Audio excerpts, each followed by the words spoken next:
Presidente, vou mencionar aqui uma justificativa. No dia 22 de fevereiro de 2010, apresentei requerimento número 0460, no sentido de que fosse colocadas tendas na lagoa assaltada do Dr. Alfacita para melhorar e recepcionar os turistas e os grupos ciganos que se apresentam no local, principalmente nos dias de sábado. Ocorre que até a presente data nada foi feito, deixando tanto os grupos ciganos, bem como os turistas, à mercê do tempo.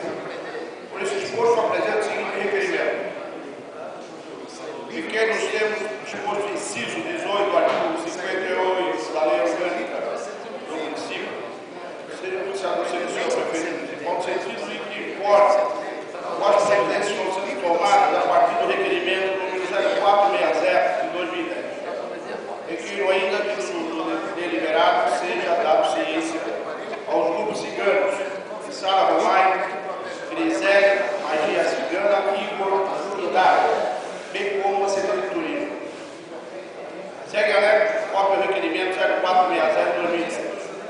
Em discussão, requerimento e votação aprovada.